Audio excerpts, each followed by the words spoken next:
요한복음에서 중요한 내용을 살펴보겠습니다. 앞부분에서 요한복음 1장 1절은 태초에 말씀이 계시니라. 이 말씀이 하나님과 함께 계셨으니 이 말씀은 곧 하나님이시니라. 이것은 말씀이신 하나님에 대해서 말씀하고 있습니다. 창세기 1장 1절에 태초에 하나님이 천지를 창조하시니라 라고 말씀하고 있는데, 요한복음 1장 1절은 태초에 말씀이 계시니라 라고 말하고 있습니다. 왜냐하면 이 말씀이 바로 그 창조하신 창조주 하나님이시기 때문입니다. 요한복음은 예수 그리스도를 설명하면서 처음 시작부터 바로 말씀으로 계시던 하나님께서 육신을 입고 오신 분이라는 것을 설명하고 있는 것입니다. 그래서 1장 14절에 보면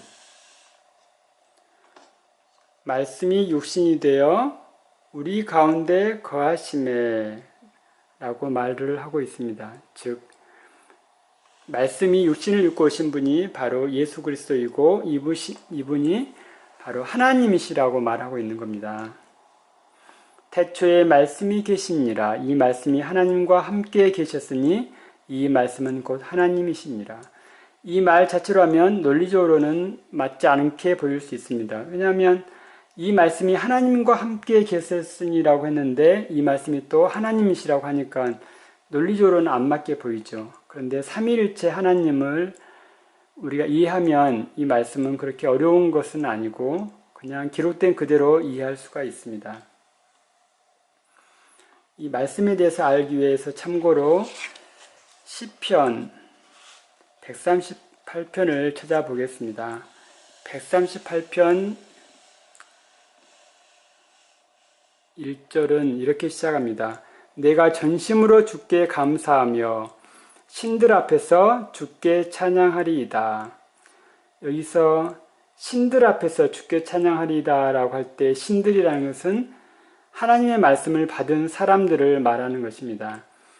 그래서 예수님께서 유대인들에게 말할 때 하나님의 말씀을 받은 사람들을 신이라 하였거든. 하물며 하나님께서 거룩하게 하심을 받은 자가 하나님의 아들이라 하는 것을 어찌 참남하다 하느냐, 그런 말씀을 하셨죠.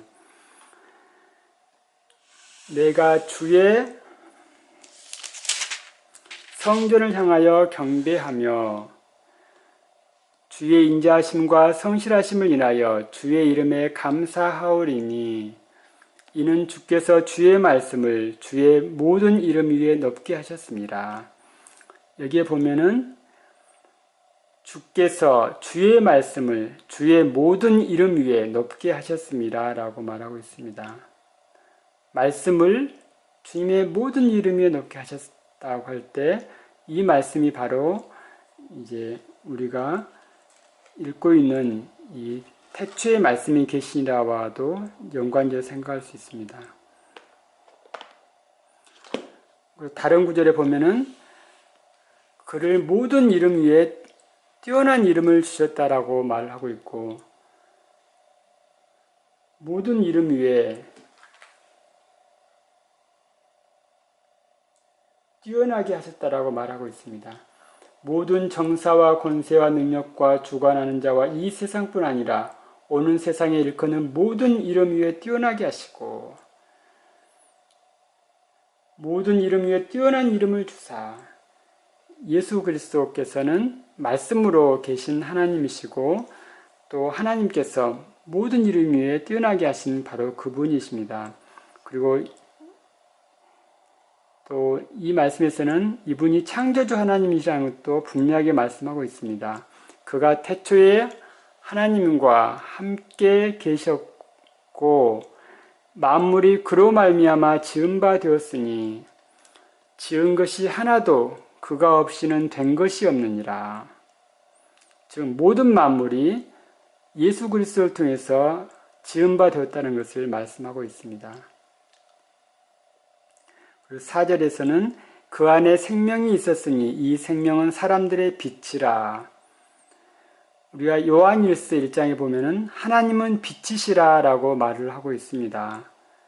그런데 여기서는 이 생명은 사람들의 빛이라.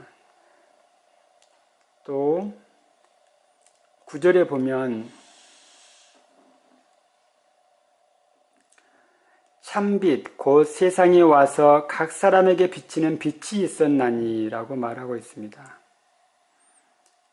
바로 하나님은 빛이시라고 했는데 그 빛이 세상에 오신 것이고 각 사람에게 빛을 비춰주신 것입니다. 그가 세상에 계셨으며 세상은 그로 말미암아 지은 바 되었으되, 즉 우리가 알고 있는 예수 그리스도, 말씀이 육신이 되신 분, 이분은 바로 하나님 그분이시라는 것을 반복적으로 설명하고 있는 것입니다. 11절 자기 땅이 오매 자기 백성이 영접지 아니하였으나 영접하는 자 곧 그 이름을 믿는 자들에게는 하나님의 자녀가 되는 권세를 주셨으니, 예수님의 이름은 모든 이름 위에 뛰어난 이름입니다. 그리고 그 이름을 믿는 사람들에게는 하나님의 자녀가 되는 권세를 주십니다. 이건 정말 놀라운 은혜이고 어떻게 말로 다 표현을 할 수 없는 그런 구절이라고 하겠습니다. 자기 땅이 오매, 예수님 유대 땅에 오셨지만 자기 백성이 영접지 않았습니다. 그렇지만 영접하는 자, 곧 그 이름을 믿는 자들에게는 하나님의 자녀가 되는 권세를 주셨으니, 이 권세는 즉 유대인뿐만 아니라 이방인들, 전에 하나님을 모르던 모든 사람들에게도 이 권세가 주어졌다는 것입니다. 예수님을 알고 믿는 사람, 그 이름을 믿는 사람에게는 하나님의 자녀가 되는 권세가 주어집니다. 어떤 사람들은 말하기를 영접 기도를 통해서 구원받는다든지 또 영접 기도를 통해서 영접한다는 식으로 가르치는 경우가 있습니다. 그것은 잘못된 가르침입니다. 영접 기도라는 것은 성경에 없습니다. 어떤 기도를 통해서 영접한다라고 성경에서 말한 적이 없습니다. 기도의 종류에 영접 기도라는 것이 있는 것도 아닙니다. 영접 기도라는 것은 사람이 만든 방법일 뿐입니다. 그것은 하나님의 방법이 아니죠. 어떤 영접 기도를 통해서 영접하는 게 아닙니다. 이 말씀에 보면은 영접하는 자, 곧 그 이름을 믿는 자들에게는 이라고 되어 있습니다. 어떻게 예수 그리스도를 영접하느냐 하면 그 이름을 믿는 것입니다. 예수님의 이름은 구원이라고 되어 있습니다. 그 이름을 예수로 알아. 이는 저가 자기 백성을 저희 죄에서 구원할 자이심이라. 우리가 예수님을 부르는 것은 구원자로서 구주 예수 그리스도를 믿는 것입니다. 즉 예수님이 구원하시는 분, 그것을 아는 것입니다. 그래서 그 이름을 믿는 자들에게 하나님 자녀가 되는 권세를 주었다는 것을 알 필요가 있습니다. 영접하는 것은 그 이름을 믿음으로 되는 것입니다.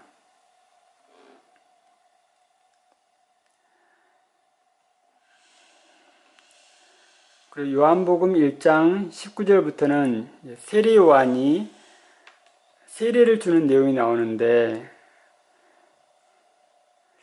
26절에는 이렇게 말하고 있습니다.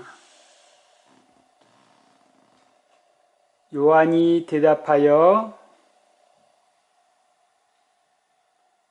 대답하되 나는 물로 세례를 주거니와 너희 가운데 너희가 알지 못하는 한 사람이 섰으니 곧 내 뒤에 오시는 그이라. 나는 그의 신들매 불기도 감당치 못하겠노라 하더라. 너희 가운데 너희가 알지 못하는 한 사람이 섰으니 라고 말하고 있는데, 아마 세례요한이 이 말을 하고 있을 때에 그 무리 가운데 아마 예수님이 서 있으셨던 것 같습니다. 그리고 이 요한복음에는 중복해서 기록되지 않았는데 이제 그 다음 내용은 분명히 예수님께서 세례요한에게 침례를 받는 내용입니다. 그래서 마태복음에 기록된 그 내용을 참조하면 되겠습니다. 29절에 보면 이튿날 요한이 예수께서 자기에게 나아오심을 보고 가로되 보라 세상 죄를 지고 가는 하나님의 어린 양이로다 라고 말하고 있습니다. 이튿날은 다음 날이라는 것인데 어느 다음 날이겠습니까? 즉, 이 앞에 있는 내용의 다음 날인데 바로 예수님께서 침례를 받은 그 다음 날을 말하고 있습니다. 그래서 예수님이 침례를 받은 날이 일요일이라고 생각을 해보면 이튿날은 이제 월요일이 되는 겁니다. 즉, 월요일에 요한이 또 침례를 주기 위해서 요단강으로 갔겠죠. 그랬는데 예수님께서 아침 일찍 그 요한이 있는 곳으로 오신 것입니다. 그러자 요한이 예수님을 보고 말을 했습니다. 이튿날 요한이 예수께서 자기에게 나오심을 보고 가로되 보라 세상 죄를 지고 가는 하나님의 어린 양이로다. 내가 전에 말하기를 내 뒤에 오는 사람이 있는데 나보다 앞선 것은 그가 나보다 먼저 계심이라 한 것이 이 사람을 가리킴이라. 나도 그를 알지 못하였으나 내가 와서 물로 세례를 주는 것은 그를 이스라엘에게 나타내려 함이라 하니라. 요한이 또 증거하여 가로되 내가 보매 성령이 비둘기같이 하늘로서 내려와서 그의 위에 머물렀더라. 나도 그를 알지 못하였으나 나를 보내어 물로 세례를 주라 하신 그이가 나에게 말씀하시되 성령이 누구 위에든지 머무는 것을 보거든 그가 곧 성령으로 세례를 주는 이인 줄 알라 하셨기에 내가 보고 그가 하나님의 아들이심을 증거하였노라 하니라. 즉, 이 이튿날은 바로 예수님이 침례받은 다음 날을 말하는 것이고 요한은 예수님이 침례받은 후에 성령이 비둘기 모양으로 내려오는 것을 보았습니다. 그렇기 때문에 다음 날 예수님을 다시 보았을 때는 그분이 누군지를 모든 사람들이 알 수 있도록 분명하게 증거한 것입니다. 보라 세상 죄를 지고 가는 하나님의 어린 양이로다. 여기에는 모든 의미가 다 함축되어 있습니다. 세상 죄를 진다는 것은 세상에 있는 모든 사람들의 죄를 말하는 것입니다. 아담으로부터 세상 끝날까지 태어날 모든 사람들, 세상 모든 사람들의 죄를 말하는 것입니다. 즉, 세상 죄를 지고 간다는 것은 그분이 하나님이시어야만이 가능한 것입니다. 예수님이 하나님이 아니시라면은 그 온 세상 사람들의 죄를 다 감당하는 게 가능하지 않죠. 하나님의 어린 양이로다. 예수님을 보고 어린 양이라고 말을 했습니다. 하나님의 어린 양이라는 것은 하나님께서 준비하신 어린 양인 것이죠. 유대인들은 율법을 통해서 성막에서 제사를 지냈고 또 성전에서 제사를 지냈습니다. 그들에게는 율법만 주어진 것이 아니라 제사법도 주어졌습니다.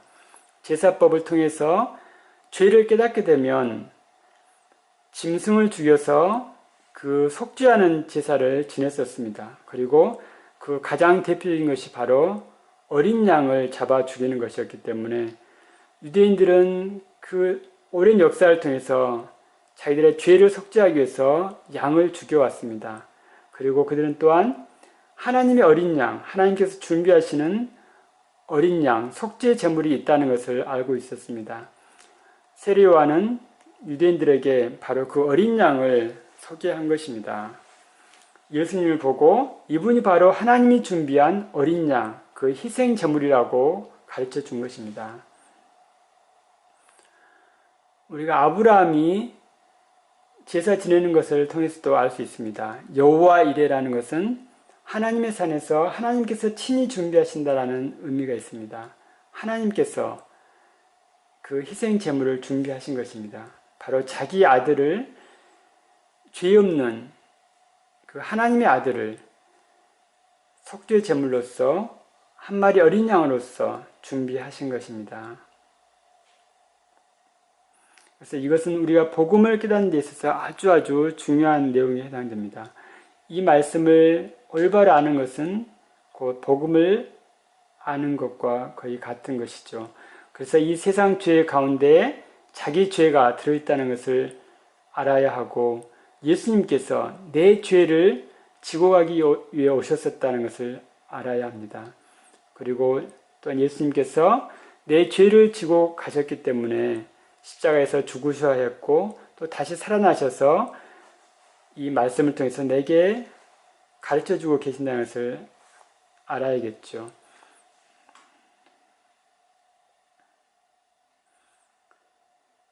그리고 1장 35절은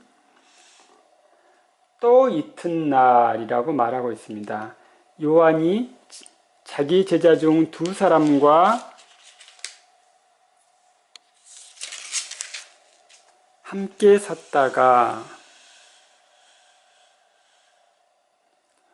예수의 다니심을 보고 말하되 보라 하나님의 어린 양이로다.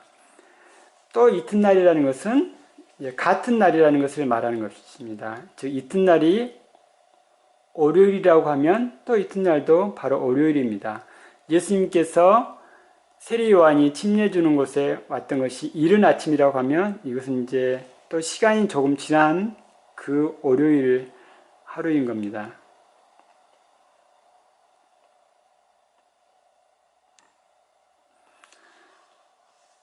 그리고 43절에 보면 이튿날 예수께서 갈릴리로 나가려 하시다가 라고 되어 있습니다.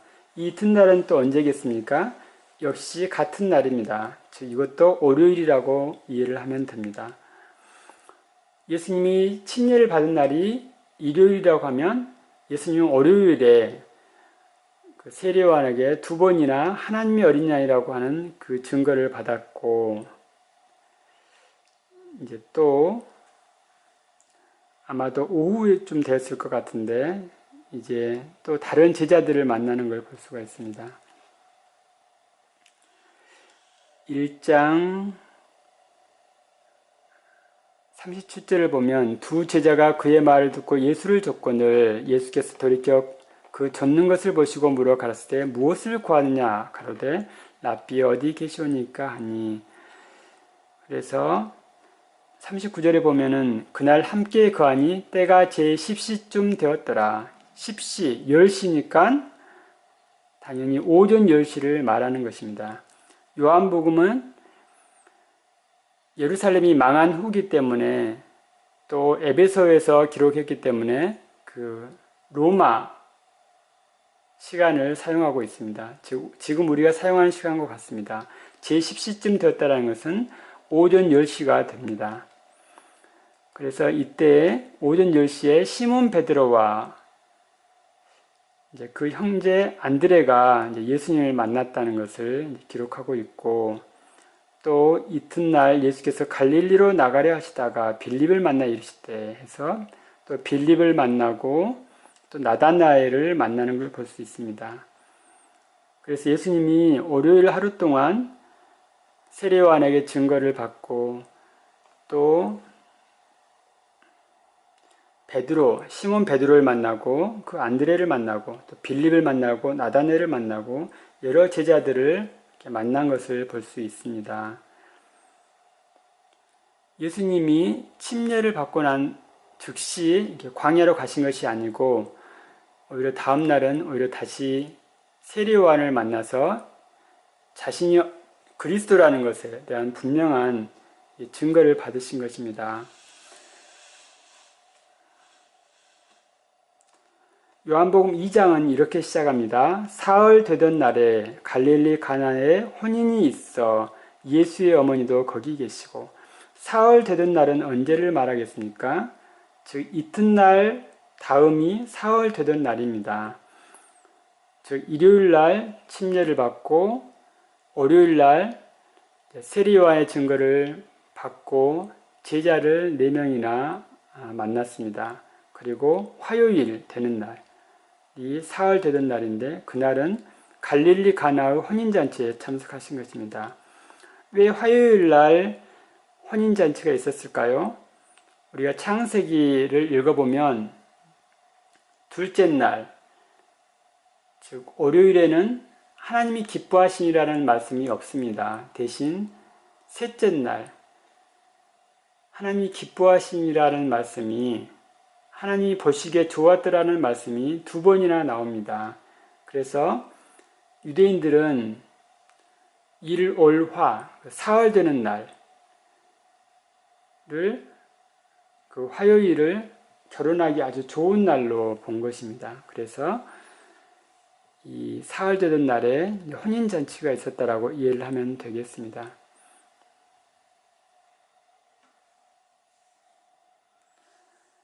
그래서 예수님 보면은 침례를 받은 후 월요일, 화요일 다 바쁘게 일하시는 것을 볼 수가 있고, 아마 예수님이 광야로 가서 시험을 받으신 것은 이 갈릴리 가나 혼인잔치 후일 거라는 생각을 합니다.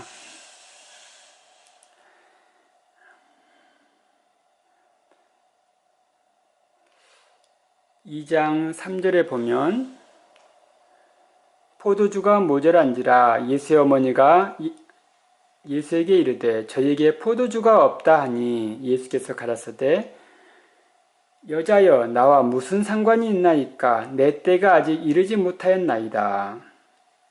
즉 예수님은 아직 공생애를 시작할 준비가 안 되어 있었고 아직 그 계획을 갖지 않은 것처럼 보입니다. 그런데 그 어머니가 예수님에게 부탁을 한 겁니다. 포도주가 모자란지라 저희에게 포도주가 없다. 이 예수의 어머니가 예수에게 저희에게 포도주가 없다라고 말하는 것은 예수님에게 포도주를 어떻게 해달라고 부탁을 한 것입니다. 근데 예수님이 그 청을 거절하는 게 아주 힘들다고 할 수 있습니다. 왜냐하면 그 어머니가 부탁을 한 것이고 또 예수님은 우리가 다른 복음서에서 읽었던 것처럼 순종하여 받으시더라라는 것처럼 정말 그 부모님에게 순종해서 받들었기 때문에 그 예수 어머니가 말했을 때 그것을 거절할 수가 없는 상황인 겁니다. 그렇지만 예수님은 말하기를 여자여 나와 무슨 상관이 있나이까 내 때가 아직 이르지 못하였나이다. 즉 예수님은 모든 사람들에게 어떤 표적을 행하고 어떤 공생애를 시작할 때가 아직 아니라고 대답을 한 것입니다. 근데 5절에 보면 그 어머니가 하인들에게 이르되 너희에게 무슨 말씀을 하시든지 그대로 하라 하니라. 즉 그럼에도 불구하고 그 어머니는 예수님으로 하여금 표적을 행하도록 강요를 했다고 할 수 있습니다. 그래서 이걸 통해서 예수님은 공생애를 시작하게 되는 상황이 된 겁니다. 그래서 예수님께서 첫 번째 표적을 나타낸 겁니다.